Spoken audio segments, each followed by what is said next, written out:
ভাইজান এগুলো ওই বিশ্বাস করবো না, এটা আমি জানতাম। আপনি একটু যদি কষ্ট করে আপনি যে খাবার আনেন, এই খাবারের কোনো বিল আছে? মানে যাতে খাবারটা একদম ফাইনাল বানায় আনেন, তার কোনো বিল থাকলে আমরা দেন না। মাসুম ভাইয়ের খামারে প্রতিদিন 2.5 বস্তা ফিডের প্রয়োজন হয়। উনি যার কাছ থেকে ফিডটা বানায় আনে, আমি একটা বিল দিয়ে দিছি। ওই জায়গায় 1 টন খাবারের বিল করা হয়েছে। ওই অনুযায়ী উনি কোম্পানির থেকে যে ফিডটা কিনলইলে তার তুলনায় ওনার প্রতিদিন 1200 টাকা খাবারের সেভ হইতেছে। যদি প্রতিদিন 1200 টাকা সেভ হয়, মাস শেষে প্রায় 35-36 হাজার টাকা শুধু উনি খাবারে সেভ করতেছে। এটা হচ্ছে একটা পয়েন্ট। সেকেন্ড পয়েন্ট হচ্ছে, মাসুম ভাই এই জায়গায় একটা জিনিস ভুল বলছে।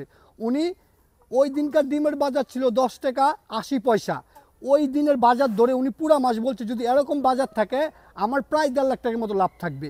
ওইটা একদম সঠিক ছিল। ওই দিনকার বাজার যদি এরকম সারা মাস থাকতো এই লাভটাই হইতো। কিন্তু ভাই কোনো দিন মুরগির বাজার প্রতিদিন একরকম থাকে না, প্রতিদিন বাজার আপ ডাউন হয়, প্রতিদিন বাজার আপ ডাউন হবে। মাসুম ভাই এটা একটা ভুল হয়েছে।